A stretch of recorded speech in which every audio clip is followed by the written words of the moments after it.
ini menemukan dua jenis sprayer, yaitu sprayer manual dan sprayer elektrik, di mana sprayer manual dan sprayer elektrik mampu untuk menampung sebanyak 17 liter pestisida yang dicampur air. Sebaiknya penyemprotan pestisida dilakukan pada pagi hari, yakni kisaran pukul 4 sampai 8 pagi, karena hama biasanya beraktivitas di pagi hari, sedangkan di siang hari mereka bersembunyi di balik daun. Penyemprotan di pagi hari untuk memudahkan hama-hama tersebut mati karena masih berada di atas daun atau di tepi daun.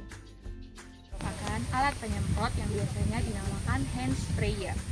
Sprayer digunakan untuk mengaplikasikan sejumlah bahan kimia tertentu yang aktif untuk pemberantasan hama.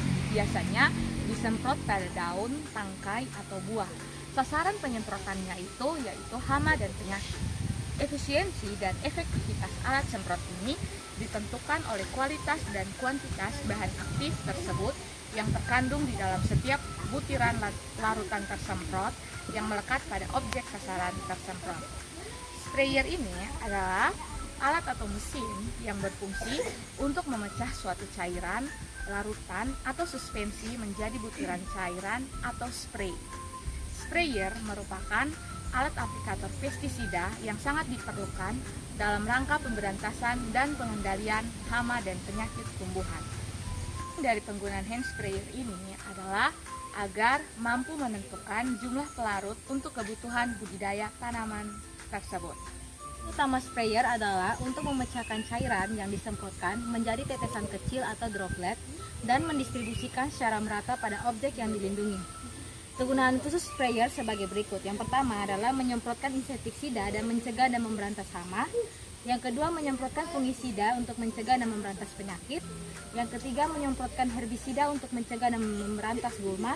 Yang keempat, menyemprotkan pupuk cairan. Dan yang kelima adalah menyemprotkan cairan hormon pada tanaman untuk tujuan tertentu. Berikut adalah bagian-bagian sprayer, yaitu yang pertama, tangki. Tangki digunakan untuk mengisi tempat herbisida atau larutan lainnya. Yang kedua yaitu pengaduk. Petani biasanya menggunakan pengaduk secara manual. Unit pompa. Unit pompa ini terdiri dari silinder pompa untuk memberikan tekanan pada larutan herbisida sehingga larutan dapat dikeluarkan dari tangki. Yang keempat yaitu pengatur tekanan. Pengatur tekanan untuk mengatur tekanan terhadap besar kecilnya volume cairan yang dikeluarkan sesuai dengan kebutuhan.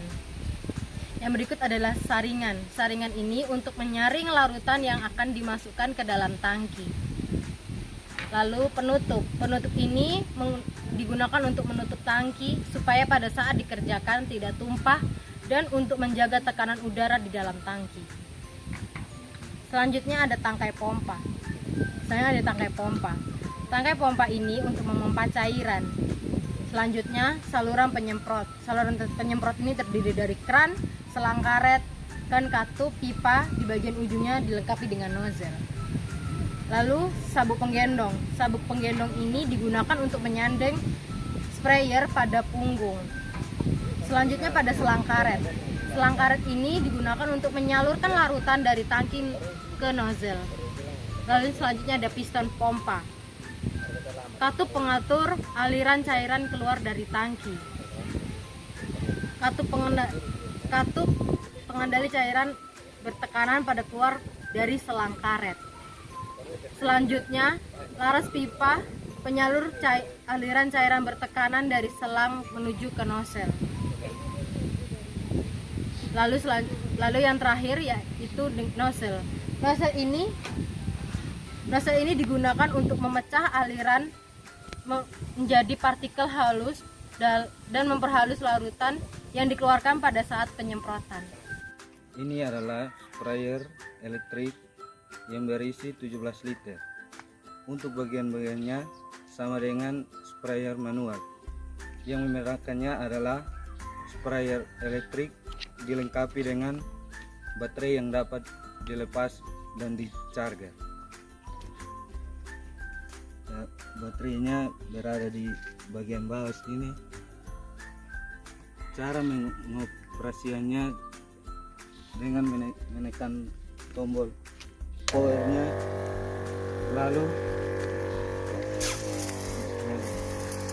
semprotkan.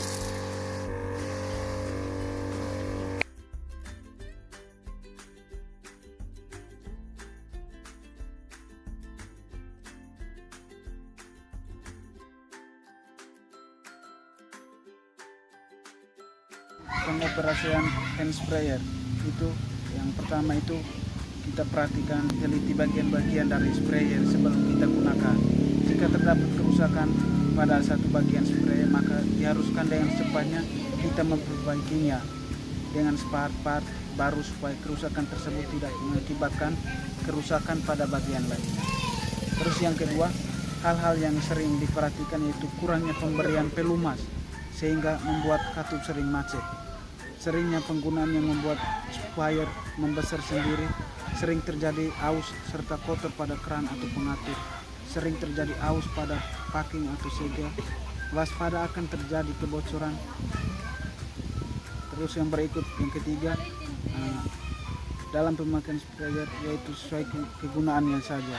Jangan gunakan sprayer untuk keperluan lain, seperti tangki sprayer digoyang dengan keras agar pelarut tercampur, atau memakai stick sprayer untuk mengaduk. Yang berikutnya keempat, sebaiknya ketika kita menyemprot, pakailah air bersih sebagai pelarutnya.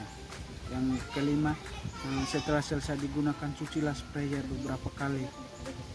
Pertama, cuci dengan cara mengocok dengan air bersih, kemudian buang air tersebut. Pencucian selanjutnya dengan membuang airnya melalui sprayer. Pencucian terakhir dengan memberi setengah tutup Aero 810 disertai dengan air bersih. Setelah sprayer sudah cukup kering, berilah minyak kelapa sebagai pelumasnya. Bagian yang perlu dilumasi adalah bagian yang melakukan gerakan, misalnya piston. Sprayer sudah siap disimpan dengan posisi terbalik atau miring. Yang terakhir keenam, selalu lakukan perawatan karena tanpa perawatan sprayer lebih mudah rusak. Yang pertama, masker. Masker bertujuan untuk menutup bagian mulut, hidung agar pestisida tidak masuk ke dalam saluran pernapasan. Yang kedua, pakaian lengan panjang. Tujuan untuk menutup kulit bagian luar seperti tangan, ketiga ember. Ember untuk menakar, mencampur dan membuang kelarutan pestisida yang sudah diaplikasi ke dalam tangki.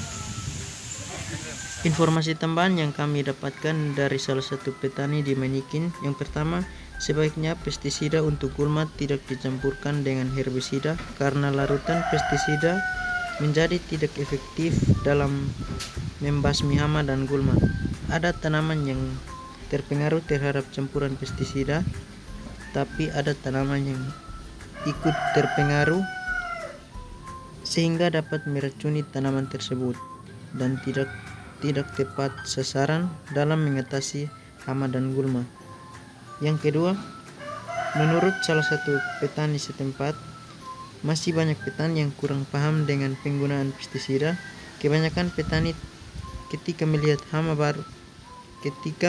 hama yang baru langsung dilakukan penyemprotan pestisida tanpa melihat populasi hama tersebut. Yang ketiga, pengadukan pestisida dilakukan secara manual, yaitu mengaduk pestisida dan air di dalam wadah ember. Setelah dilakukan pestisida ke dalam tangki, dicuci dengan air yang mengalir, lalu dapat digunakan kembali untuk mengisi larutan herbisida. Jika tidak dicuci bersih, maka dapat berakibat gagal panen karena teracuni oleh campuran larutan. Racun gulma hama. Pengukuran dosis pestisida lebih baik menggunakan jarum suntik 3 cc. 1 hektar dibutuhkan 4-8 tangki, tetapi masih ada petani yang membutuhkan 11 lebih tangki untuk penyemprotan karena kurang puas dengan menginginkan tanaman benar-benar bebas dari hama dan gulma. Penggunaan alat pelindung diri yaitu menggunakan masker, sarung tangan, baju lengan panjang, dan kacamata. Kelemahan dari penggunaan sprayer manual ialah membutuhkan tenaga yang sangat besar. Sedangkan menggunakan sprayer elektrik ialah dibutuhkan baterai karena baterai merupakan sumber tenaga yang dibutuhkan. Kelebihan dari sprayer manual dan sprayer elektrik ialah dapat membantu petani untuk memberantas hama dan gulma yang ada pada tanaman yang ditanami oleh petani pada area lahan mereka.